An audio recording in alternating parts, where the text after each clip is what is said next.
Undersecretary Bernardo, you're recognized. Good morning, Mr. Chair and the honorable members of the Blue Ribbon Committee. Mr. Chair, may I be allowed to read an opening statement? Go ahead. How many minutes? 3 minutes lang po. Go ahead. Go ahead. Okay. Salamat po.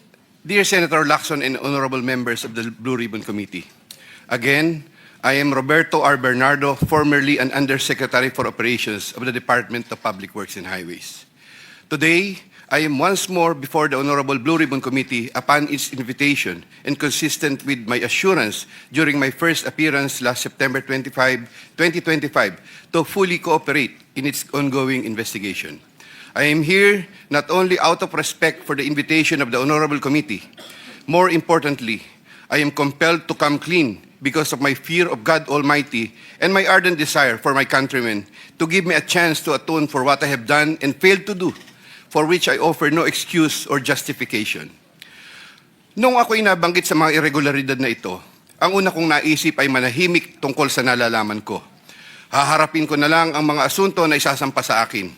Ako ay aasa na lamang sa pamamagitan ng aking pananahimik ay makakakuha ako ng proteksyon mula sa makapangyarihan sa politika at maimpluwensyang mga personalidad na silang may pakana o kaya nagbigay daan sa mga irregularidad na ito.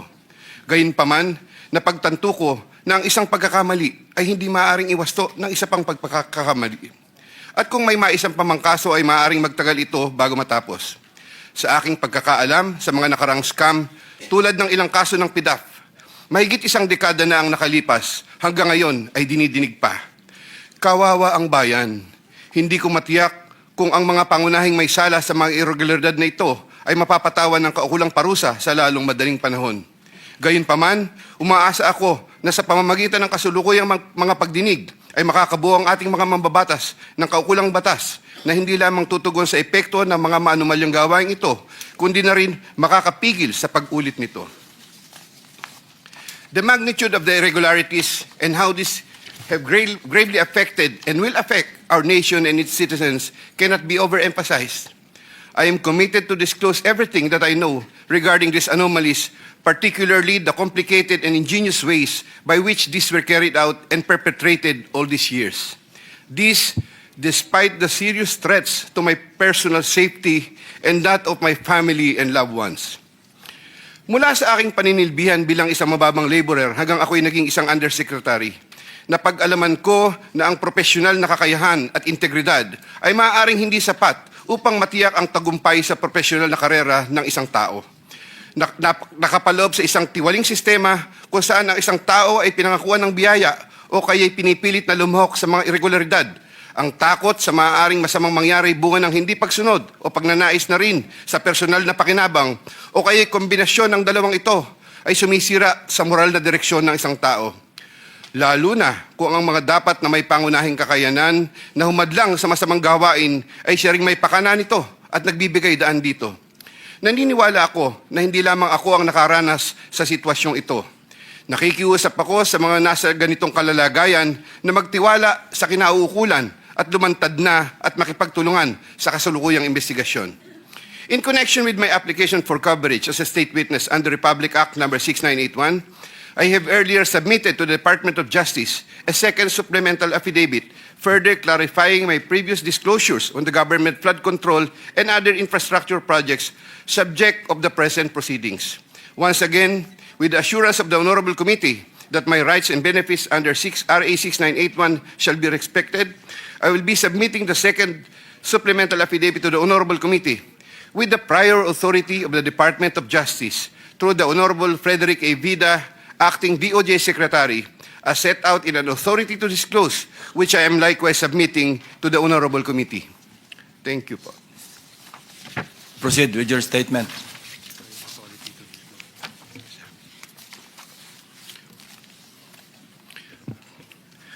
Second supplemental affidavit. I, Roberto R. Bernardo, Filipino, of legal age and a resident of Panlolo City, Bulacan, under oath, hereby depose and state. I am submitting this second supplemental affidavit consistent with my desire to set forth my knowledge about the irregularities in government flood control and other infrastructure projects, as well as to obtain peace of mind and preserve the truth. Among other factors, the contents of this second supplemental affidavit had to be violated by me by making reference to an assortment of personal notes and records, deep thinking, as well as confirming with persons certain details regarding the time, place, manner, and circumstances under which the events narrated hereunder occurred. Moreover, owing to the passage of time and the fact that I am no longer part of the DPWH following my retirement in August 2025, the process of collecting facts and details had progressed slower than expected, contributing to the delay in the submission of this second supplemental affidavit. Also, I would like to make clear that while the facts narrated below are based on my direct personal knowledge and fortified by official DPWH records, the kickback scheme pertaining to the collection and handoff of the commitments to the relevant public officers occur practically without any paper trail. A statement of facts available to all, applicable to all. Over the decades that I worked for the DPWH, it has always been my philosophy to form good working relationships between and among my bosses and our superiors, inferiors and our subordinates, and other colleagues, even without the promise or expectation of a reward or personal advantage. I would rather troubleshoot problems than develop enemies and immediately address all concerns. I would do this so that I can effectively perform my duties and responsibilities under the DPWH. Unfortunately, this professional orientation of mine has forced me to compromising situations that include the matters narrated hereunder. I reiterate my deep remorse and guilt for what I have done, and I am now animated by an honest desire to help rectify the institutional defects in the systems and operations, not only of DPWH, but also other government agencies, and help in developing lasting and meaningful reforms. I can confirm, based on my personal knowledge, that in some form or another, and on various extents, based on current setup, each and every DPWH official, employee from top and down the line is buffeted with various avenues of corrupt acts and practices. This would include high-ranking members of the department, such as secretary, undersecretaries, assistant secretaries, regional directors, district engineers, bids and awards committee members, engineers, inspectors, and all the way down to laborers. This is also true for several top officials of other departments and or agencies, such as but not limited to the Department of Finance, Department of Environment and Natural Resources, Department of Health, Department of Education, Department of Agriculture, Department of Agrarian Reform, Department of Transportation, Philippine Charity Sweepstakes, Philippine Coconut Authority, etc. Moreover, I can confirm, based on my personal knowledge, that in some form or another, and on various extents, most proponents have their own designated contractors who will take on the projects for the former's benefit and advantage. Sometimes, other proponents would request me to suggest contractors for them who are known to me or referred to me by friends and other personalities. There are situations that national and local elected politicians would request me to source projects for them. If given more time and opportunity to review the records and confirm supporting facts, I may be able to particularize the details of these transactions and dealings. Senator Ramon Bong Revilla Jr. I have a close and friendly relationship with Senator Ramon Bong Revilla, and we go all the way back since the time of Amay Bisaya and Mayor Viseo, who first introduced me to the former legislator while I was still a district engineer in Laguna sometime in 2005 or 2006. We frequently meet in important social gatherings. Senator Revilla later on became a godparent of two of my daughters, while I became a godparent to one of his children. When Senator Revilla was incarcerated, I visited him several times at the PNP Custodial Center at Camp Crame. Because of our close relationship, Senator Revilla had asked me for assistance on several matters which I can no longer exactly recall at the moment because this happened a long time ago, and I presently don't have records to help me reconstruct the events. Sometime in the third quarter of 2024, Senator Revilla and I met where he asked me for a list of projects for funding, ostensibly to help him in his national campaign. When Senator Revilla asked me about the percentage of the commitment, I suggested either 20 or 25, to which Senator Revilla said 25%. Soon thereafter, also in the third quarter of 2024, I asked then District Engineer Henry Alcantara to prepare a list of projects, which he subsequently gave to me. The said projects are enumerated in a list here to attach as Annex A. Moreover, still in the third quarter of 2024, I also asked then district engineer, but later regional director for NCR, Engineer Gerard Opulencia, to prepare a list of projects which he subsequently gave to me. The said projects are enumerated in a list here to attach as Annex B. I had the list of projects totaling 1.5 billion submitted by Engineer Henry and Engineer Gerard, consolidated in one sheet of paper, and gave the same to Senator Revilla in the third quarter of 2024. With respect to the projects under the NEP and HGAB, I followed this up with Secretary Manny Bonoan upon request of Senator Revilla, who would also follow this up with Usec Cabral. The White House compound is the ancestral home of the Revillas with the large Blue Gate entrance at the time. Sometime in the last quarter of 2024, Engineer Alcantara collected the 25% commitment of about 125 million and informed me that the same was ready for turnover through Engineer Gerard Opulencia. Engineer Gerard Opulencia told me that the 25% commitment was already loaded in my vehicle. After receipt of the 25% commitment, which were packed in 6 cardboard boxes, each containing at least 20 million, and 1 paper bag containing 5 million, I called up Senator Revilla to inform him the same is ready to be turned over to him. Sometime December 2024, probably the Monday after my receipt of the commitment, my driver and I went to the residence of Senator Revilla. Upon reaching the area, I tried calling Senator Revilla, but he was not answering my call, so I waited. After waiting for approximately 1 hour at a nearby gasoline station, we were finally allowed inside the compound by the guard. Once inside, we parked the vehicle, and shortly upon alighting, I saw Senator Revilla at the terrace. I walked over to Senator Revilla for a casual talk. While the boxes were being unloaded, Senator Revilla and I talked for about 20 to 25 minutes. I asked him, "Sen, bakit hindi ka nangangampanya?" Senator Bong replied, "Okay naman pare, maganda results ng survey. Relax muna." The personnel of Senator Revilla helped in unloading the boxes. After the delivery of the commitment, I headed back to Manila.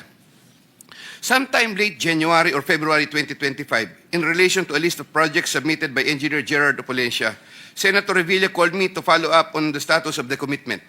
About a week later, sometime February 2025, I informed Senator Revilla that the same was ready for turnover.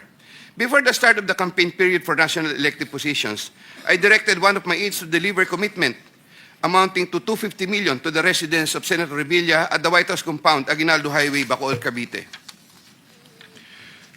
Senator Nancy Binay. Carlin Yap Villa is the aide of Senator Nancy Binay, who transacted with me regarding the latter's projects and commitment. If I recall correctly, I first met Carlin in the year 2018 during the budget season at the Senate. Eventually, sometime 2019, Usec Trigib Olivar, whom I knew very well, endorsed Carlin to me. From then on, Carlin would contact me directly to follow up the status of different matters.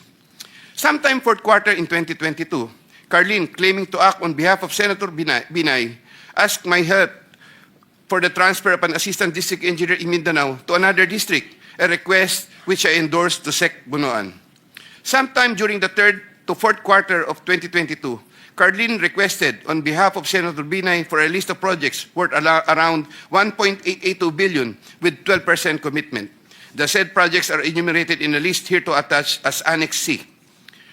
I got 3% of 1.882 billion. I prepared a list of projects within my area of jurisdiction with the help of DPW's officials, but could not recall at this time exactly who among them gave me the list. But I can recall that it was Engineer Manny Bulusan who coordinated the collection of the commitment. Eventually, during the first quarter of 2023, the commitment was delivered to Carlin for Senator Binay in several tranches in Makati and Quezon City. But I could not recall at this time the details of the deliveries, but I undertake to submit additional information thereon. Sometime last quarter of 2023, Carlin again asked for Senator Binay a list of projects for inclusion and funding under the 2024 GAA, which I provided with the help of Engineer Gerard Opulencia and Engineer Henry Alcantara. The total list of projects initially amounted to 2.5 billion, but which was reduced to 1.672 billion. The said projects are enumerated in the list here to attach as Annex D. Apparently, some individual or group offered Senator Binay a higher amount of commitment of 15% instead of the previous 12%, with the promise that the commitment would be released much earlier. Usec Tri-Give learned about the plan to transact with this individual or group, and I was informed by Usec Tri-Give that he confronted Carlene and said to her, "Bakit nyo binabawasan ng kay Robert? Siya din naman ang nilalapitan ng mga yan pagka nagkakaproblema." However, sometime later part of December 2023, Carlene called me and requested for a 50 million advance for Senator Binay's shoes for the holiday season because the individual or group was unable to deliver on their promise, and which I then helped to fix. Thereafter, Carlene told me that Senator Binay was expecting an increase in the commitment from 12 to 15%, which I agreed to fulfill. I did not get any percentages from the aforementioned projects worth 1.672 billion, but I was reimbursed the 50 million which I earlier advanced. I was nurturing goodwill with Senator Binay by fulfilling the commitment. Sometime 2024, Carlene requested me to relay to Sec Bonoan Senator Binay's request for some allocation under the NEP, which I did. Sec Bonoan allocated 500 million for Senator Binay under the NEP for 2025, which I relayed to Carlene. Carlene told me to prepare a list of projects for the 500 million allocation. I then asked a list of projects from Engineer Henry and Engineer Gerard worth 500 million, which I then submitted in person with Sec Bonoan, who then told me he will instruct Usec Cabral to include the same in the NEP. The list of projects was included in the NEP for 2025. The said projects are enumerated in a list here to attach as Annex E. Likewise, sometime in the last quarter of 2024, Carlene for Senator Binay asked for a list of projects to be included in the 2025 GAA. I then directed Engineer Henry and Engineer Gerard of Polescia to prepare a consolidated list of projects. I submitted a list of projects totaling 3 billion to Carlene, but only approximately 2.6 billion was included. The said projects are enumerated in a list here to attach as Annex F. After these projects appeared in the GAA, Engineer Bulusan, Engineer Opolescia, and myself collected, raised, and prepared the 15% commitment, which was all turned over to me. There were difficulties in collecting the commitment as there were contractors, congressmen who did not give amount considering the issue of for later release projects totaling approximately 80 million more or less, which I had to advance. Despite this total commitment collected and raised for Senator Binay was 15% of 1.2 billion or around 468 million more or less. I earlier mentioned that the 37 million more or less was delivered at Horseshoe Village, Quezon City, which refers to the amount collected by Engineer Henry Alcantara. But upon full recollection, there were two deliveries. The first delivery amounted to 340 million at a house in Horseshoe Village, Quezon City, and the second delivery amounted to at least 200 million at another house, but also in Horseshoe Village, Quezon City. After the second delivery, Carlene told me, "Kinuha na ni Sir, salamat raw. Hindi ka raw kakalimutan sa Makati." The Sir refers to the husband of Senator Binay. I did not get any percentages from the projects worth 3,120 million for NEP and GAA for Senator Binay. Senator Chis Escudero and Maynard Ngu. I met Maynard Ngu at the Manila City Hall during the term of Mayor Erap, and while I was the city engineer of Padilla sometime in 2013. Maynard Ngu is a familiar figure in the social political circles, as he would be handling substantial donations to politicians during election season, including the distribution of mobile phones. During the 2022 national elections, Maynard Ngu approached me and asked for help in raising campaign funds. I and other DPWH officials assisted Maynard Ngu in raising campaign funds. These frequent interactions with Maynard Ngu at the court helped me in building our mutual trust with each other, especially in favor of Senator Escudero, whose interest Maynard Ngu was actively promoting. Maynard Ngu was appointed Special Envoy to China for Trade, Investments, and Tourism in 2023. When Senator Chis Escudero became Senate President in 2024, Maynard Ngu approached me and asked for a list of projects for Senator Chis Escudero. Thereafter, sometime in November 2024, I asked Engineer Opolescia to prepare a list of projects for Senator Chis Escudero following my conversation with Maynard Ngu. Thereafter, Engineer Opolescia submitted to me a list of projects for funding. The said projects are enumerated in a list here to attach as Annex G. For the projects located in Valenzuela, Engineer Opolescia, through District Engineer Ruel Umali, collected the money for the commitment for Senator Chis Escudero. He delivered the commitment at Diamond Hotel. We saw each other at the Diamond Hotel, and Engineer Opolescia told me, nasa inyo na po, boss. When I asked my driver to confirm, the driver told me, nasa akin na po, okay na po. For the projects located in Marinduque, Engineer Opolescia, through Regional Director Ryan Altea collected the commitment for Senator Chis Escudero. He delivered to me the commitment at Diamond Hotel. Engineer Opalencia called me and said, may papadala ako sa inyo ngayon. Sa iyo ngayon, dadali na lang po sa Diamond. Later, the driver told me, nasa akin na po, okay na po. Following a deeper recollection of the facts and checking with public records, I can now confirm that in addition to the Valenzuela and Marinduque projects, Engineer Opalencia also provided the list of projects for Oriental Mindoro and Quezon City. The complete list of projects for Senator Chis Escudero is worth 1.4 billion with 20% commitment. The said projects are enumerated in a list here to attach as Annex H. Sometime early 2025, I made the first delivery of 160 million for Senator Chis Escudero at the Cherry Mobile Building at Maynard Ngu in Apacible Street, Manila. Thereafter, early 2025, I made the second delivery of 120 million for Senator Chis Escudero, also at the Cherry Mobile Building of Maynard Ngu. Senator Jinggoy Estrada. I have known Senator Jinggoy Ejercito Estrada since I met Senator Jinggoy Estrada through the social circles of Senator Bong Revilla. We usually had encounters during social gatherings of people in the movie industry. We developed a close relationship. Sometime in 2010, when I was Assistant Regional Director of DPW's Region 4A, Senator Jinggoy was backing me to become a Regional Director. When I failed to become a Regional Director, I applied for the position of City Engineer, and Senator Jinggoy was one of those who recommended me. When he was incarcerated, I would visit him, but sometimes together with then City Mayor Joseph Erap Estrada. Sometime in 2023, Senator Jinggoy requested Secretary Bonoan through me for projects worth 500 million. Secretary Bonoan agreed to give 450 million for the DPW's NCR building, which Usec Cabral included in the NEP for 2024, with an 18% commitment for Senator Jinggoy.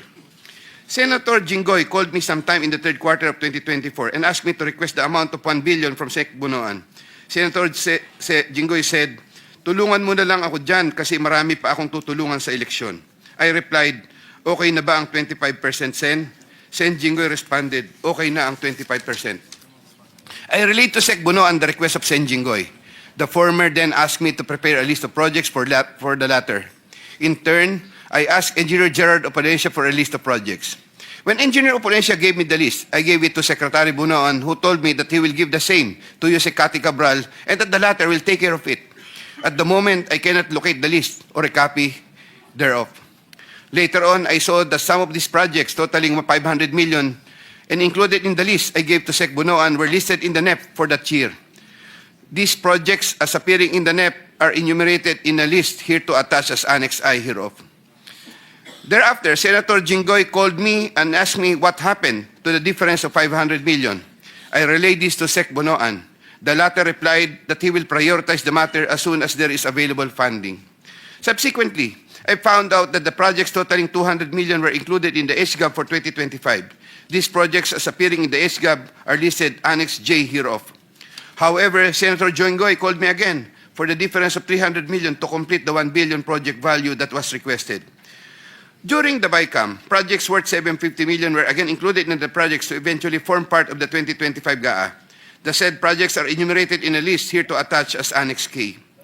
The total budget for the projects which appeared in the 2025 GAA is approximately 1.45 billion, more or less. After Engineer Opalencia collected the 25% commitment, approximately 360 million, and delivered the same to Diamond Hotel in Manila. Thereafter, I tasked my driver to deliver the boxes to Sen Jinggoy at the Archaga building in San Juan City.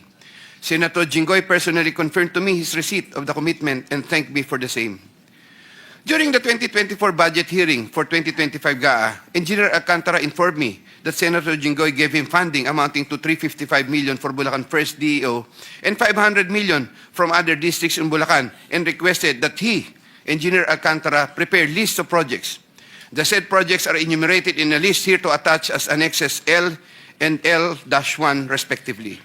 Later on, sometime in the first quarter of 2025, Senator Jinggoy asked me to get the 25% commitment for the aforesaid list of projects from Engineer Alcantara.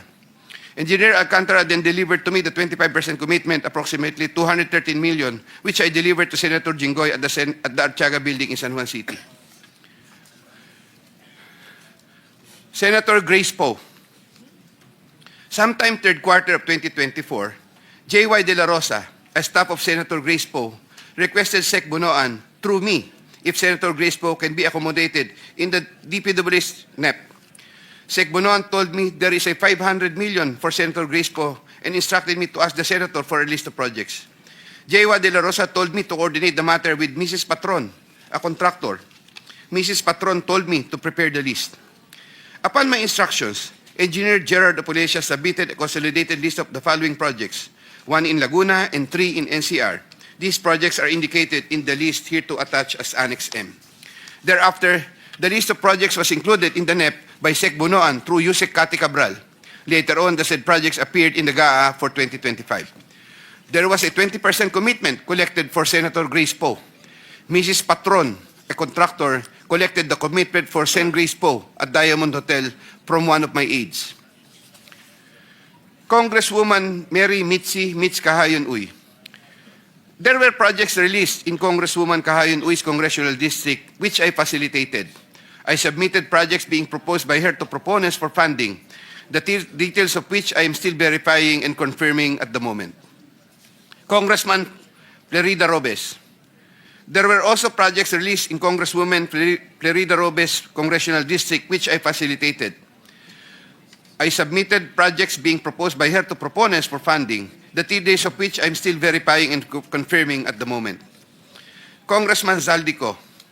In addition to my statements in my affidavit dated 25 of September 2025, I was told by Engineer Alcantara, Congressman Zaldi would from time to time deal also with engineers Gerard Pacanan, Gerard Apollesia, and Danny Villa.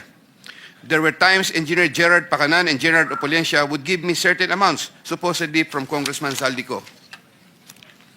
Usec Tri-Give Olivar of David. In addition to my statements in my affidavit dated 25 of September 2025, I wish to add that I have known Usec Tri-Give as early as 2010 when he was still a staff of Senator Bong Revilla. He is a common figure in budget deliberation hearings and by reason of which I had interacted with him on multiple occasions. Usec Tri-Give then worked under the office of Senator Edgardo Angara and then later worked under the office of Senator Sani Angara. When Senator Sani Angara became a chairman of finance, Usec Tri-Give and I would have several interactions as part of our work in budget preparations. When Senator Revilla was incarcerated with Senator Jinggoy Estrada, Usec Tri-Give and I would frequently call each other so we can help look after the welfare of concerns of Senator Revilla, whom I visited several times with Senator Jinggoy Estrada while they were in detention. Aside from the details I had earlier mentioned in my affidavit dated 25 of September 2025, Usec Tri-Give and I also had transactions concerning Senator Angara between 2019 and 2024, where Usec Tri-Give received deliveries representing 12% of the projects of Senator Sani Angara, while the latter was chairman of finance. As I previously mentioned in my affidavit dated 25 of September 2025, Usec Olivar and I discussed the unprogrammed appropriations supposedly for the Office of the Executive Secretary. Thereafter, DPWH received a special allotment release order, which included projects worth 2.85 billion. The contract IDs for the projects worth 2.85 billion covered by the said SARO can be secured from the records of DPWH Regional Office for Region 3 and the 1st District Engineering Office of Bulacan.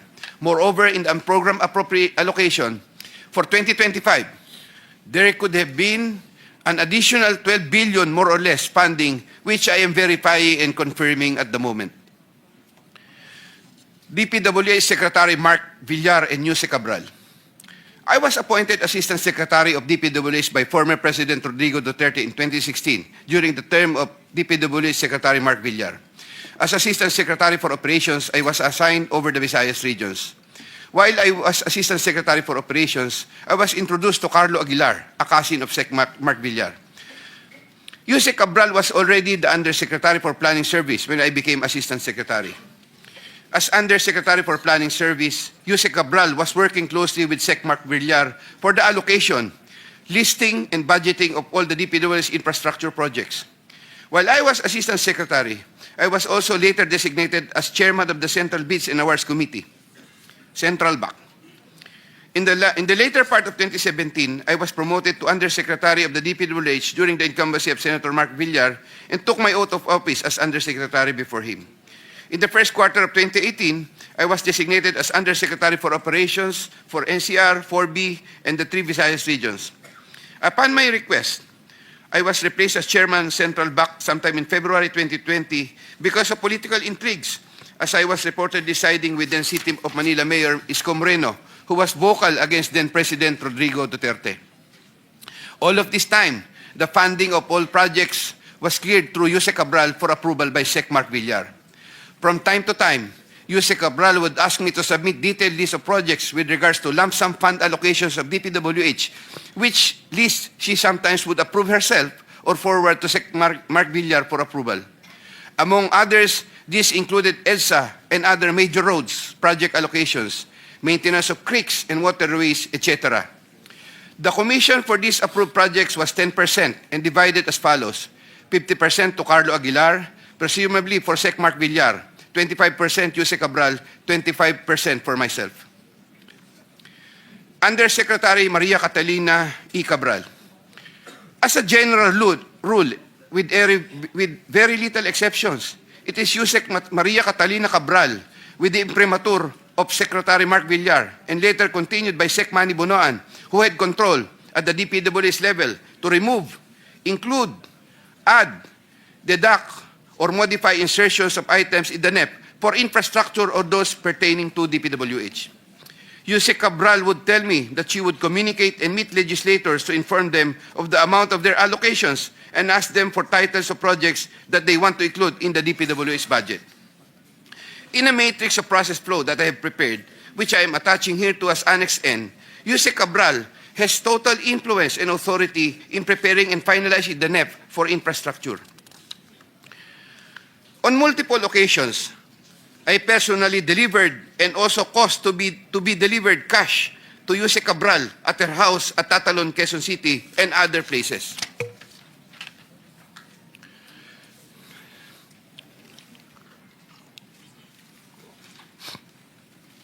DPWH Secretary Manuel Bonoan.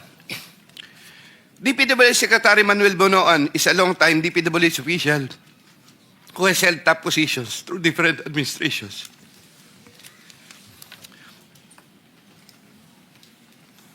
I look up to Sec Bonoan and consider him as a mentor. I treasure his guidance and friendship over the years. Prior to Sec Bonoan's assumption as Secretary of DPWH, I was the Undersecretary for Operations and Planning for NCR Visayas, having assumed the said position in 2018. Unlike during the time of Sec Mark Villar, when I was not given much task, even removed as back chairman, and had very limited operational functions during the COVID pandemic period, Sec Bonoan entrusted me with more operational functions and let me work more closely with Usec Cabral. Sometime in 2022, Sec Bonoan directed me to submit a list of projects for possible inclusion in the NEP for fiscal year 2023 worth around 450 million. Without question and delay, I asked Bulacan First DEO for a list of projects for funding. Thereafter, Engineer Alcantara submitted to me a list of projects for funding under the NEP. Those projects are indicated in the list here to attach as Annex O. In compliance with this order, I forwarded the list to Sec Bonoan. He told me that Undersecretary for Planning Maria Catalina Cati Cabral shall facilitate and ensure the inclusion of these projects in the NEP. Engineer Alcantara gave the 10% of the value of the projects. Similarly, in 2023, Sec Bonoan directed me to submit a list of projects for possible inclusion in the NEP for fiscal year 2024 worth around 150 million. Again, without question and delay, I asked Bulacan First DEO for a list of projects for funding.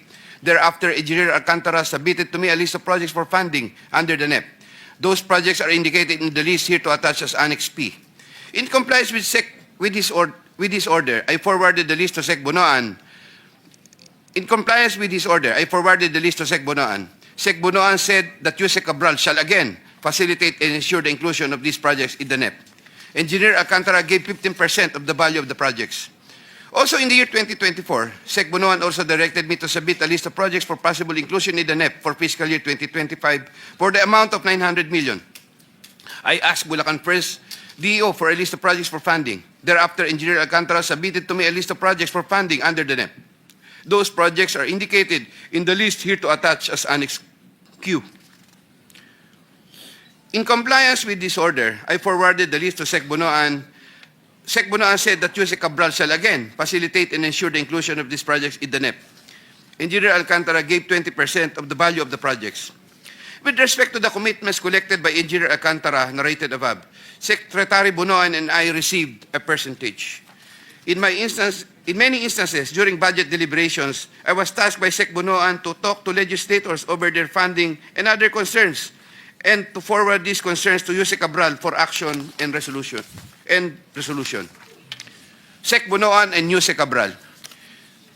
Every year, including years 2023, 2024, and 2025, Usec Kati Cabral apportions the budget ceiling for the DPW's allocable NEP among the districts according to the endorsed programs, activities, and projects, PAPs. Although she would make it appear that 100% allocable NEP had been apportioned, Usec Kati Cabral would reserve a substantial percentage of that allocable NEP for her and Sec Bonoan's preferred projects. Sec Manny Bonoan would from time to time ask me to take charge of part of his own reserve allocations.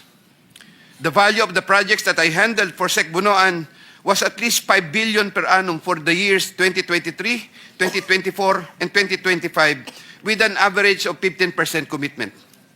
Of this 15% average commitment, Sec Bonoan 75% usually would give. Of this 15% average commitment, Sec Bonoan 75% usually would give me 25% of the commitment, with the rest of the commitment shared between him and Usec Kati Cabral. Usec Kati Cabral herself took charge of her own reserve allocations. Once again, I humbly reserve the right to submit another supplementary affidavit if warranted in the premises. I attest to the truth of the foregoing statements based on my personal knowledge and authentic records. Mr. Chair, thank you. Thank you. The Vice Chair.